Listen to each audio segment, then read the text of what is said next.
Eu quero ministrar uma palavra para a tua vida.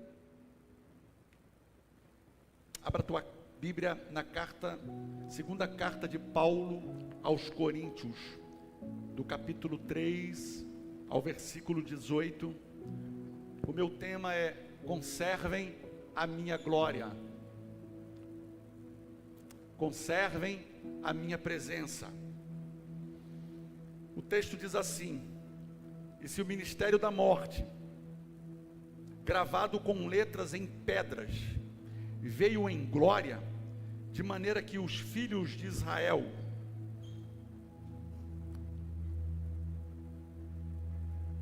não podiam fitar os olhos na face de Moisés, por causa da glória do seu rosto, a qual era transitória, como não será de maior glória o ministério do Espírito? Porque o ministério da condenação foi generoso, muito mais excederá em glória o ministério da justiça, porque também o que foi glorificado nesta parte, não foi glorificado por causa desta excelente glória, porque se o que era transitório foi para a glória, muito mais é em glória o que permanece. Tendo, pois, tal esperança, usamos de muita ousadia no falar, e não somos como Moisés, que punha um véu sobre a sua face, para que os filhos de Israel não olhassem firmemente para o fim daquilo que era transitório, mas os sentidos foram endurecidos, porque até hoje o mesmo véu está por levantar na lição do Velho Testamento, o qual foi por Cristo abolido. E até hoje, quando é lido Moisés, o véu está posto sobre o coração deles. Mas quando se convertem ao Senhor, então o véu se retira. Ora, o Senhor é Espírito, e aonde o Espírito do Senhor está, ali a liberdade. Mas todos nós, com cara descoberta, refletindo como um espelho a glória do Senhor, somos transformados de glória em glória, na mesma imagem, como pelo Espírito do Senhor. Olhe para mim, irmãos. Deixa eu te fazer uma pergunta: qual é o seu interesse? Explicar Deus ou experimentá-lo? Qual é o seu interesse? Real, de boa. É tentar explicar Deus ou você experimentá-lo? Porque se você tentar explicar Deus, irmão, você não vai crescer e você não vai chegar a lugar nenhum. Você não vai conseguir convencer ninguém, porque Deus não vai se revelar. Agora, se você experimentá-lo ou conhecê-lo, é isso que vai fazer toda a diferença na sua vida. Por quê, pastor? Deus não se explica, Deus se revela. Vamos dizer juntos: Deus não se explica, Deus se revela. Existe diferença entre ser usado por Deus e conhecer a Deus, concorda? Porque muitos no meu nome, eu preguei, eu ministrei, eu fiz transição, que agora está tudo moderno, né, irmão? Fiz tudo isso, mas assim, eu não te conheço. Olha a diferença entre conhecer a Deus e ser usado por Deus. Entende, irmão, essa diferença? E o pior é que o mundo espiritual sabe disso. O mundo espiritual responde a isso. O mundo espiritual não trabalha com discurso, o mundo espiritual trabalha com autoridade. Com o que é que o mundo espiritual trabalha, irmão? Autoridade. Pastor, o que é autoridade? Nós precisamos apacentar essa geração com autoridade. Nós estamos vendo uma inversão de valores. A gente está vendo toda uma sociedade sendo deformada. A gente está vendo o inimigo o tempo todo trabalhando para criar desordem, para criar confusão. Eu até postei esses dias nos meus stories. Tem que me posicionar, né, irmão? Acho bonito um líder religioso, um pastor se posicionar. Posso ficar, isso aí, não, irmão, um pastor tem uma voz de autoridade, o diabo sabe disso. E as pessoas, inclusive eu estava lá em Floripa, e as pessoas lá fazendo passeata por causa do cão orelha, que foi uma situação, até agora está sendo investigado, não se sabe exatamente o que aconteceu. Mas foi uma situação, se foi daquela forma, é lamentável, é triste, e a grande questão é o que os pais estão fazendo com essa geração. E se os filhos adolescentes são capazes de fazer uma atrocidade daquela, não estou afirmando, porque o processo está em andamento e começou a surgir novas informações, então vamos aguardar. Aí está um monte de gente lá, justiça, justiça, mas são as mesmas pessoas que levantam a placa pedindo aborto, irmão. Então não tem lógica. É um mundo que está passando por um processo de destruição. Então eu e você, nós temos a voz de autoridade. O que é autoridade? É sustentar a mesma palavra independente do cenário. O que é autoridade? É sustentar a mesma palavra independente do cenário. Mudou, eu continuo. Não, mas eu continuo. Mas século 21, pecado continua sendo pecado. Não mudou. O que era costumes, doutrinas de costumes, está sendo até um pouco mais acentuado. Mas aquilo que era pecado continua sendo pecado. Porque a gente está vivendo numa geração que agora é tudo assim. Ah, pastor, o senhor está muito religioso. Ah, pastor, isso não tem nada a ver.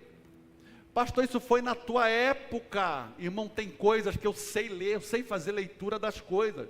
Só que a gente está passando, a gente está cruzando uma linha perigosa entre aquilo que é santo e entre aquilo que é profano, entre aquilo que atrai Deus e aquilo que atrai demônios. E o pior é que muitos crentes, assim mesmo, pastor, o mundo está acabando. Não. A Bíblia vai dizer que o que diferenciava o ministério de Jesus era a autoridade com que ele pregava.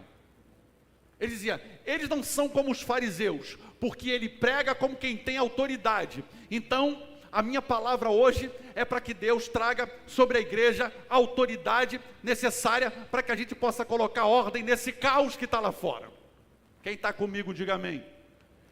Então, a autoridade traz distinção, a autoridade traz libertação, a autoridade nos dá força, nos dá poder para guerrear. Agora existe um nível de autoridade que é na vertical, certo? Vertical, né, irmão? Certo, né? Vertical. É o seu devocional com Deus, é a sua intimidade com Deus, é o seu chamado e o seu ministério. Agora existe um nível de autoridade a mais que Deus quer nos dar. Quem quer receber, irmão? Só uns 3 só quer receber, né? Quem quer receber um nível de autoridade a mais sobre a tua vida? Isso acontece quando essa autoridade não é só exercida na vertical, mas ela também passa a ser exercida na horizontal. O que significa isso? Poder de influência. Você começa a influenciar pessoas, você começa a alertar as pessoas, você começa a libertar as pessoas, você começa a pregar para as pessoas, e não só isso, porque você prega para alguém e daqui a pouco leva aquela pessoa a ser um pregador. Você prospera e leva as pessoas a prosperar. Quando esse nível de autoridade na vertical e na horizontal é estabelecido, Deus nos dá um grande crescimento. Porque as pessoas não ficam olhando só para o nosso discurso. Essa autoridade que Deus quer nos dar, e eu creio nisso. Existe uma unção que Deus quer derramar sobre a igreja, sobre os seus filhos na terra. E não é só um discurso que vai impressionar as pessoas, porque o dom, você pode até impressionar as pessoas, mas não impressiona Deus, irmão, porque o dom vem dele, e vai ser devolvido para ele. Então no grande dia, o dom que Deus te deu, e você não quis exercer, o Senhor vai perguntar, mas cadê o dom que eu te dei? O que você fez com ele? Não, é que eu me aborreci, é porque eu quis dar um tempo. Não, você não está entendendo. Cadê o dom que eu te dei? Eu te entreguei para você fazer a minha obra, para você se colocar à minha disposição, para que eu pudesse usar a sua vida. Cadê o dom que eu te dei? Eu não tive tempo, então também não tem tempo para você. Preste atenção. O dom não atrai Deus, o dom atrai pessoas. A autoridade atrai pessoas. A autoridade não só atrai, mas liberta pessoas. O que é autoridade? Aquilo que eu falo está de acordo com aquilo que eu faço. O que é autoridade? O que eu falo está de acordo com aquilo que eu faço.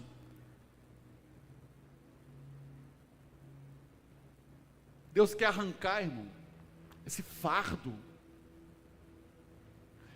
Eu não sei você, mas eu vejo sobre o céu da nossa nação uma opressão. A igreja precisa se levantar, porque é a única resposta no mundo espiritual.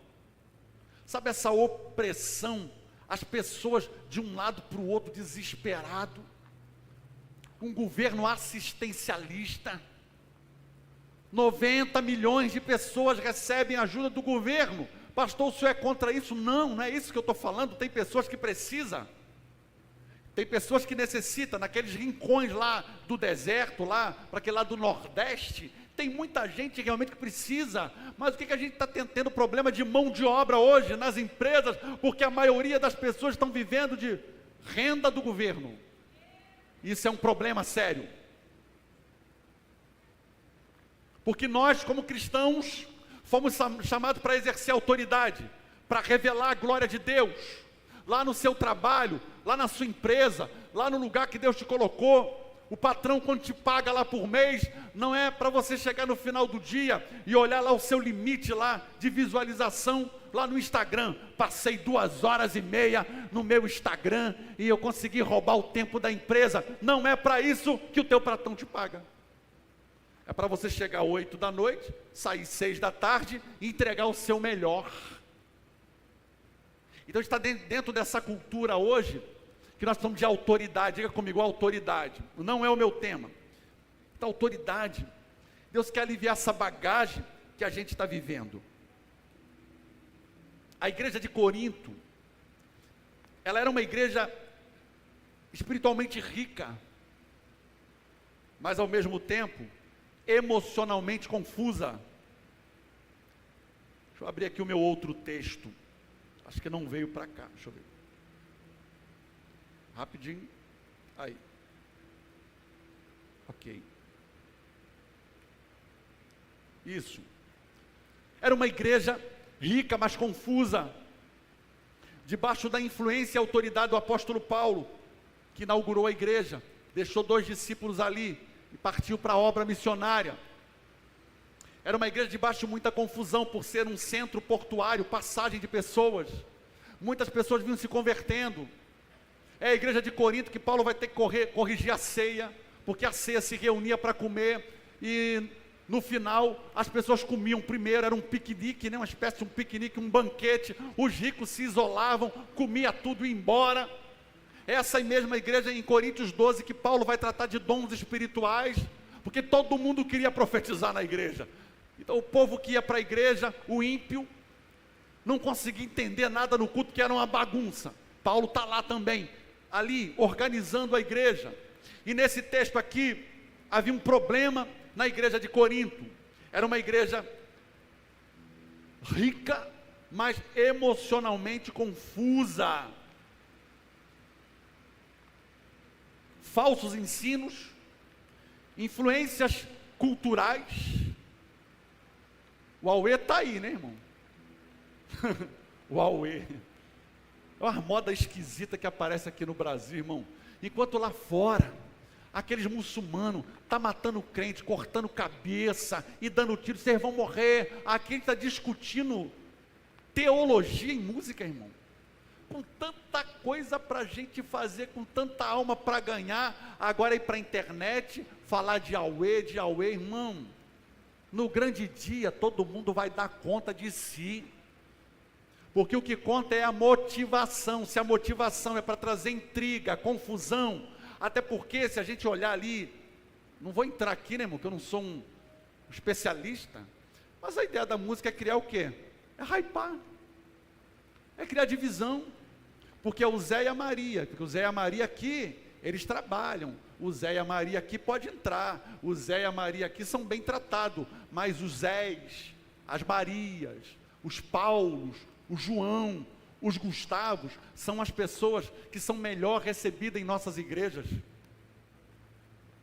Irmão, a base da maioria das grandes igrejas, aonde são formados os ministérios, onde as pessoas agem nos dons espirituais, estão servindo em alguma área, não tem rico, são muitos poucos ricos, a maioria de pessoas simples, humildes e até pobres, que vêm das periferias e chegam em nossas igrejas, e elas são alcançadas, e elas passam por um processo de transformação, e elas recebem um incentivo na fé, se convertem, vão querer mudar de vida, vão querer parar de trair uma mulher, vão querer largar a bebida.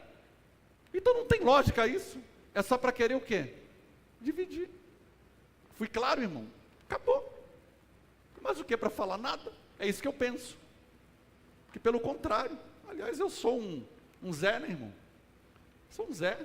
Chegou na igreja sem expectativa nenhuma, sem nenhum tipo de, sem nada muito glamouroso, sempre cheguei na igreja para servir. Então, o que Paulo está encontrando aqui, sabe, é muita discussão, a ponto daqueles líderes que se convertiam e chegaram na igreja de Corinto, com seus currículos, e começaram a confrontar Paulo. Peraí, está aqui o meu currículo, cadê o seu currículo? Quem foi que te ganhou? Você está debaixo de que apostolado? Quem te deu essa carta de apóstolo? Aí, irmão, jogaram pesado para cima do apóstolo Paulo. O que Paulo vai mostrar? Que é possível ter estruturas e não ter a glória, ter aparência espiritual, mas viver vazio por dentro. Paulo, ele mostra que a própria igreja era a prova do seu ministério. Vocês querem uma prova viva? Olha aí a colheita, olha aí a igreja acontecendo, olha aí a igreja funcionando, olha aí as pessoas sendo alcançadas e sendo transformadas. Vocês querem uma prova do meu ministério apostólico? Está aí. Ele vai mostrar para eles, nós nos tornamos crentes, nós não nos tornamos crente porque seguimos um manual, uma técnica, um ritual. A nossa conversão é resultado de Deus implantar em nós o Espírito em nossos corações, dando-nos o poder para viver por Ele. Nós somos a carta viva, o que Paulo vai dizer, não escrita por mãos humanas, mas escrita pelo próprio Deus. Aonde? Em nossos corações. Olha o que acontece com a igreja de Corinto. A igreja de Corinto estava confusa, aliás, confundindo glória com performance, ministério com aparência, cargo com autoridade. Vamos ler juntos, vamos? A igreja de Corinto estava confundindo glória com performance, ministério com aparência, autoridade com cargo. Diga comigo, Deus me livre. Diga, Deus me livre, irmão. Não é isso. Então ele começa a fazer esse contraste. O que ele está dizendo no texto é entre a lei de Moisés, que foi dada lá no Monte Sinai, e a nova lei, ou a nova aliança, que uma foi escrita em pedras, a outra escrita aonde? No coração. Uma trazia condenação, a outra traz justiça e vida. Então Paulo fala dessa experiência de Moisés aonde?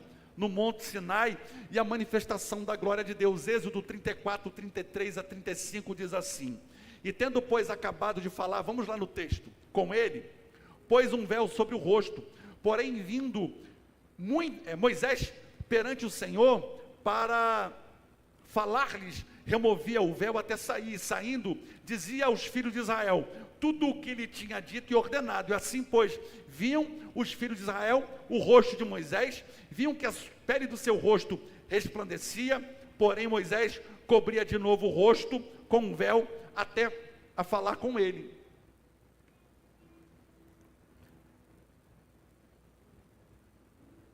O que o Sinai representa? A velha aliança,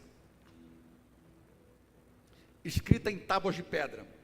Moisés, quando sobe pela segunda vez para receber as tábuas da lei, a primeira ele quebrou por causa do bezerro de ouro. Ele agora é a segunda vez que ele está subindo. Então Deus escreve ali os 10 mandamentos e entrega a Moisés.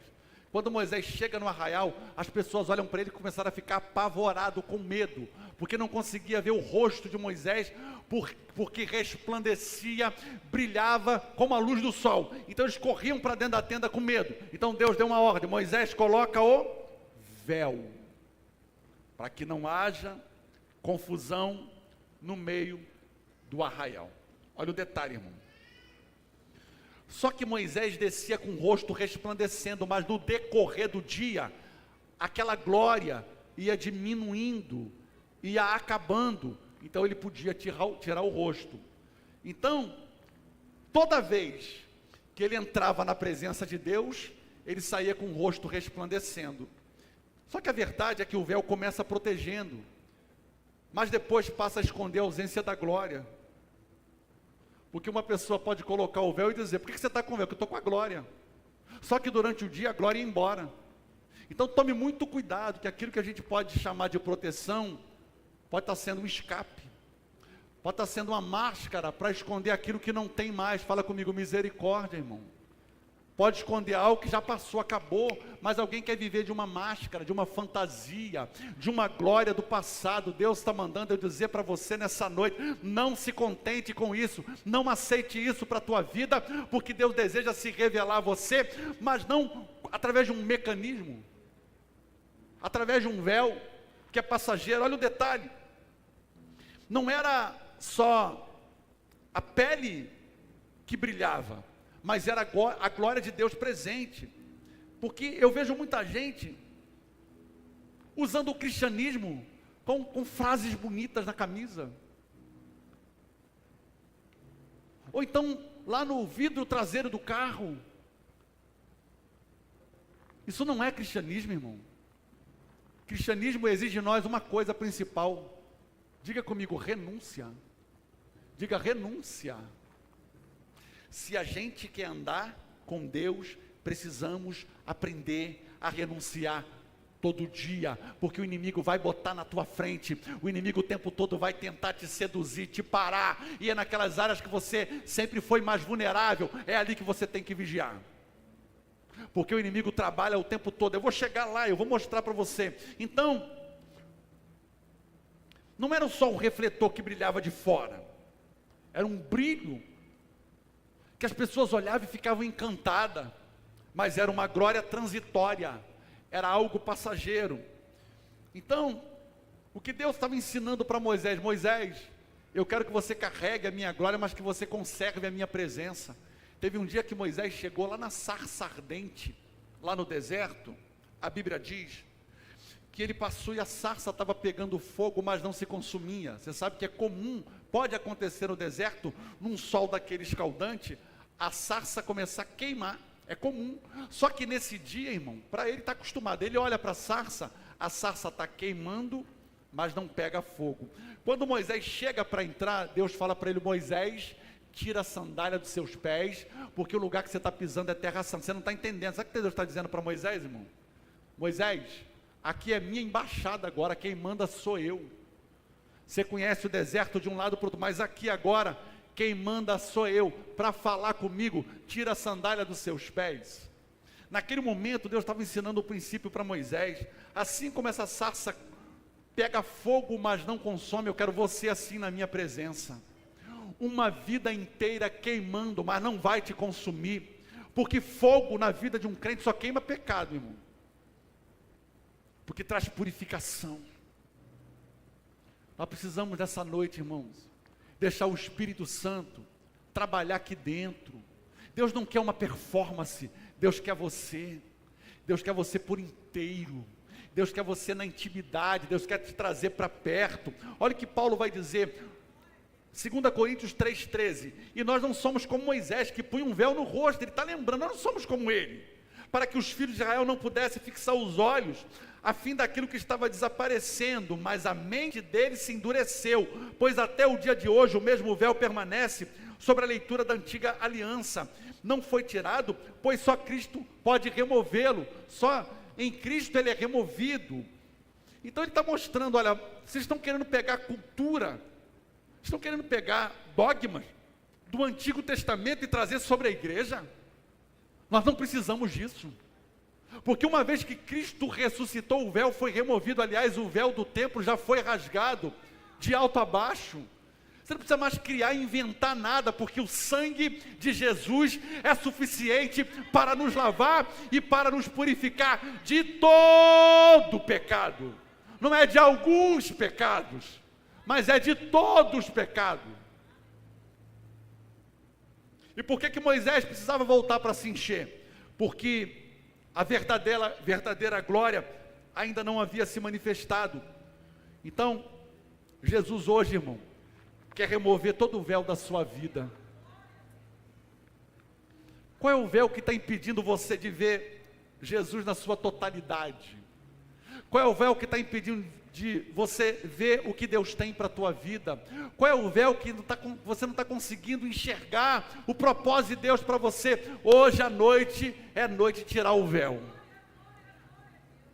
e ser livre para experimentar o novo de Deus.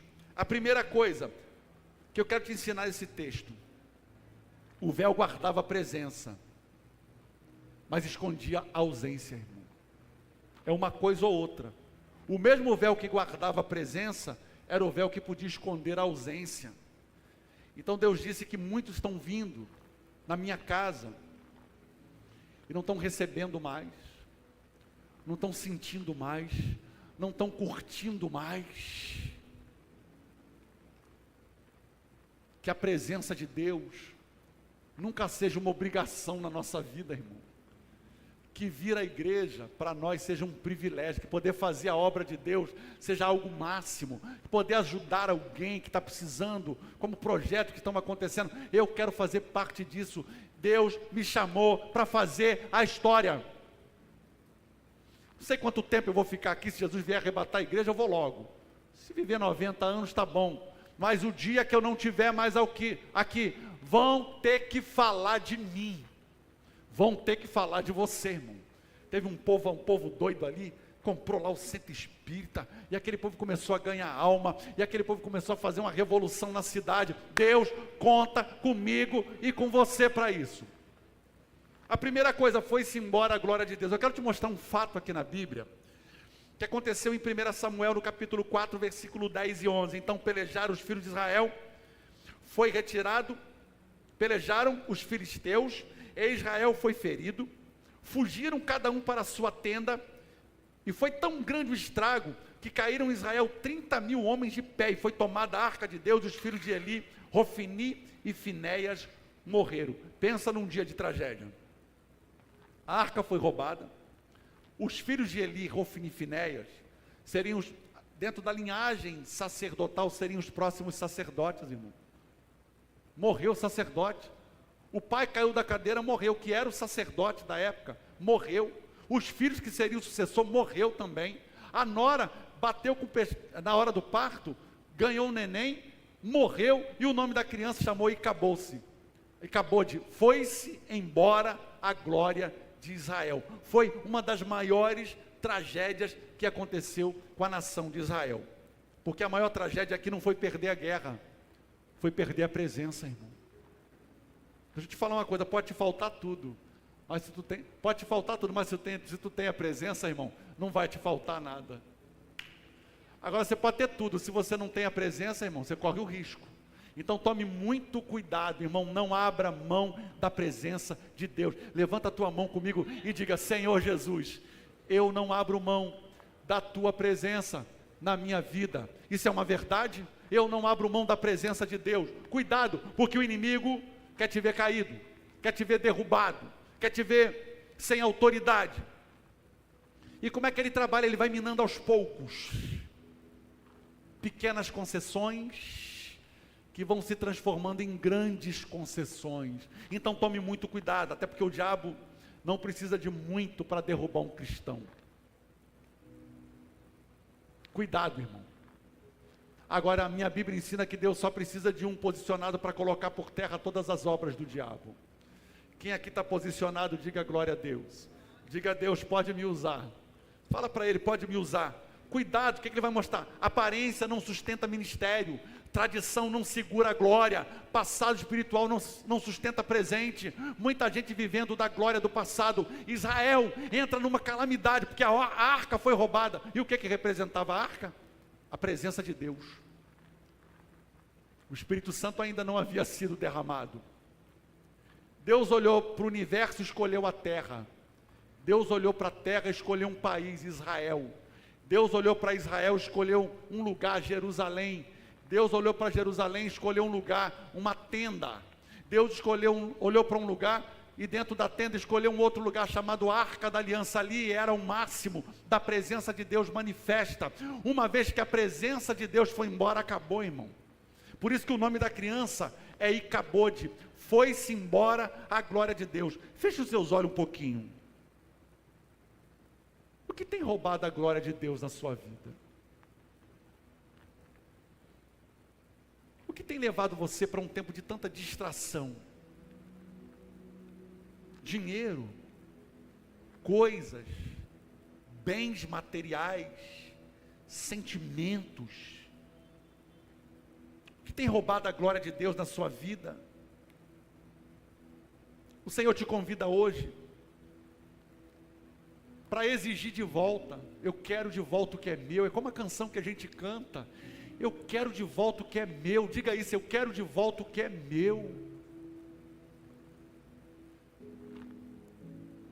A segunda coisa, irmão, você se parece com quem você adora. 2 Coríntios 2,17, nós não somos como muitas pessoas que entregam a mensagem de Deus como se estivesse fazendo um negócio qualquer. Preste atenção, irmão, não é um negócio qualquer. Não somos como aqueles. Paulo está dizendo para ele, nós não somos como vocês, que faz de qualquer jeito, não. Ele está dizendo, pelo contrário, foi Deus que nos enviou. Foi quem que enviou, irmão? Foi Deus. E é por isso que anunciamos a sua mensagem com sinceridade, na presença dele, como mensageiro de Cristo. Não é qualquer negócio. Eu estou debaixo de uma palavra, de um envio. Olhe para mim, se Deus te pediu para fazer algo, faça com excelência, faça com gosto. Pastor, mas se Deus me pedir algo e eu não tiver recurso, tudo aquilo que Deus te pedir, Deus vai colocar o recurso na tua mão e não vai faltar provisão, porque se Deus pediu, Ele garante. Deus garante, irmão. Só que eu preciso entender, a adoração não muda quem você adora. A adoração muda quem, irmão? Muda eu. Então não crie expectativa achando que Deus vai mudar. Acho que Deus, não, sou eu que tenho que mudar. É como a mulher que está orando para o marido mudar. Vai mudar, irmão? Não vai. Quem tem que mudar é ela. É o marido que está orando para a mulher mudar. Quem tem que mudar é ele. Quando ele começar a mudar, a mulher vai começar a ter um outro nível de comportamento também, porque o reflexo da mudança dele atingiu o marido, e atingiu a casa, atingiu a família, atingiu todo mundo. Por exemplo, uma casa que o marido xinga palavrão. Se ele parar de xingar palavrão, automaticamente as pessoas vão perder aquele vício, porque tem alguém ali sendo um ponto de contato e atraindo. Então, nós ficamos parecidos com quem adoramos. O que a gente tem visto? Uma geração sem identidade, sendo deformada, aceita de tudo, pode tudo, eu quero tudo, cada vez mais se abrindo concessões. E onde que isso vai parar, irmão? Se Deus não tiver misericórdia. A Bíblia diz que Moisés, quando descia, todos sabiam de onde ele vinha. Ele veio da presença de Deus. Uma vez que o Espírito Santo veio morar em mim, o Espírito Santo está aí. O Espírito Santo está aí, irmão. Para de questionar isso. Tem hora que o inimigo coloca um espírito de confusão na tua mente para querer questionar a tua identidade, quem você é e o poder de Deus na sua vida. Você começa a dar a voz de comando, está repreendido em nome, eu sei quem eu sou, o Espírito Santo habita em minha vida, eu sou homem de Deus, eu sou uma mulher de Deus, Deus me escolheu e Deus me chamou para uma grande obra. Deve ficar cedendo aos sentimentos, aos desejos. Posso me contentar com isso, irmão, porque eu sei que a gente ainda não tem experimentado nem 10% do que Deus quer fazer. Hoje tem culto para tudo na igreja, culto, campanha não sei de quê, a campanha da vitória, vamos fazer a campanha do batismo com o Espírito Santo, irmão. 7 semanas, todo mundo buscando o Espírito Santo. A família, irmão, imagina uma família inteira batizada com o Espírito Santo. Imagina um homem batizado com o Espírito Santo e cheio da presença de Deus. O que está faltando é homens e mulheres se levantarem como voz profética nesse tempo, irmão. Tem que ficar assistindo as coisas. Eu me lembro quando fui batizado com o Espírito Santo, irmão. Aquela noite eu comecei a orar em línguas. Foi a primeira vez que eu tinha orado em línguas. Irmão, no outro dia eu acordei, eu olhava para esse mundo, eu falei, esse mundo está diferente. Eu olhava para as pessoas, eu queria pregar o Evangelho, eu queria falar do amor de Deus, e qualquer coisa eu chorava, irmão. Começava um louvor, eu estava chorando, e aquilo era maravilhoso, até que eu fiquei assim, será que eu vou orar de novo? Eu ficava com medo, será que eu vou conseguir orar? Mas eu não quero imitar ninguém, eu quero aquela língua que o Senhor me deu exclusiva. Aí eu me lembro que isso aconteceu acho que numa segunda-feira, aí nós fomos terça-feira para a igreja, para ministrar o louvor. Irmão, quando eu peguei o violão e comecei, a primeira nota, irmão, o poder de Deus veio sobre a igreja, e eu chorava, e as pessoas, o que está acontecendo com o Márcio? Só que não precisou de eu pegar o microfone, ei, eu fui batizado com o Espírito Santo ontem, eu estou cheio, não, as pessoas viram, porque aonde a glória de Deus está, as pessoas virão. A glória de Deus, quando se manifesta, as pessoas são atraídas, irmãos. Deus quer lhe dar uma experiência hoje. Fica de pé comigo, fica de pé. Quem quer levar essa glória para casa hoje, irmão? Quer mesmo, irmão? Quer mesmo?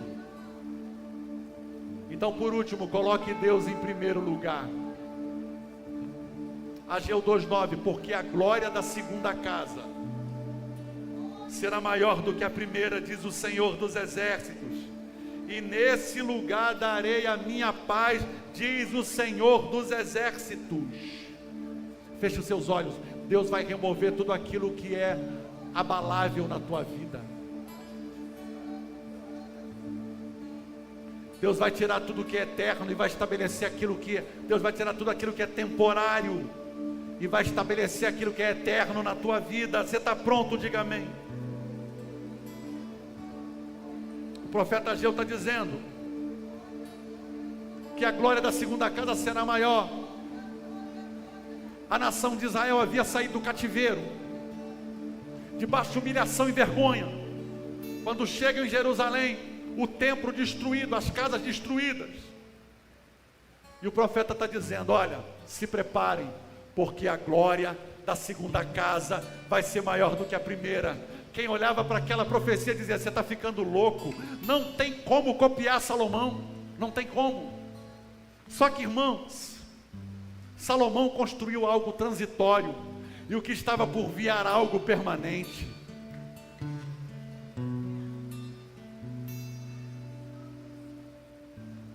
O problema é que aqueles homens, quando chegaram lá, começaram a construir as casas, e deixaram o templo para depois. Deixa o templo para depois.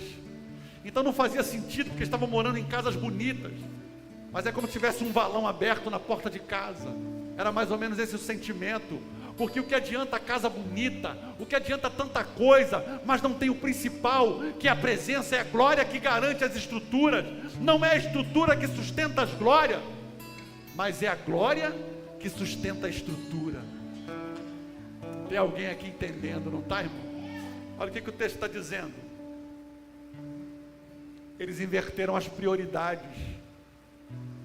Aquilo que era prioridade, eles colocaram para segundo e terceiro plano, e colocaram em primeiro lugar suas vontades, seus desejos, eles negligenciaram o básico, e quando a visão se perde, a glória de Deus deixa de brilhar, inverteram as prioridades. Você pode orar comigo, coloque a mão no seu coração e diga: Deus, eu quero ouvir a tua voz. Diga: Deus, confronte as minhas prioridades, alinha a minha vontade à tua vontade.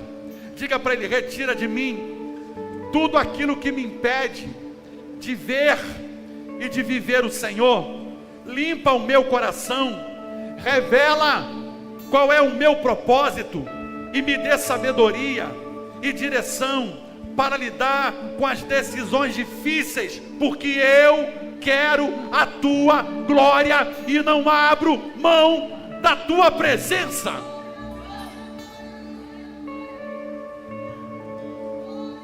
Chega esse evangelho de culpar os outros. Até quando você vai ficar nessa? Deus está com pressa em você. Deus quer ativar a unção na tua vida. Deus quer te trazer para as nações da terra. Deus estava dizendo para aquele povo que no passado havia ouro, mas no presente, irmão, vai ser a minha presença que vai te conduzir.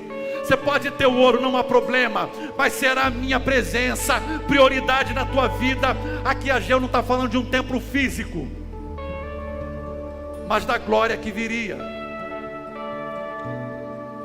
Essa profecia aqui carrega um duplo cumprimento. A glória maior não é ouro, não é arquitetura, mas a glória maior é a presença de Jesus na minha e na tua vida. Sabe por quê, irmão? Porque Jesus pisaria naquele templo. O templo de Salomão não recebeu Jesus encarnado, mas o templo de Zorobabel, reformado por Herodes, Jesus entrou naquele lugar e pisou ali. Deus está dizendo para mim e para você: eu quero passar aí na tua vida hoje, eu quero encher a tua vida de glória. Ah, meu irmão, dá lugar aí, irmão. Fica travado olhando para mim, não. Dá lugar, deixa o Espírito Santo te encher, deixa a glória de Deus se revelar. Deixa o poder de Deus te encher nessa noite. Olha, João no capítulo 1:14, o verbo se fez carne e habitou entre nós, cheio de graça e verdade, e vimos a sua glória. Então o verbo habitou e vimos a sua glória. Ele está aqui nessa noite. Quem sente a presença dele, coloque a mão sobre o teu coração, porque o passado teve ouro, mas o futuro tem presença. E o que parece pequeno será o palco de uma grande glória e um grande amanhã que está por vir na tua vida. Vamos adorar o Senhor, vamos adorar o Senhor. Feche os teus olhos e comece a clamar por essa glória, por essa presença.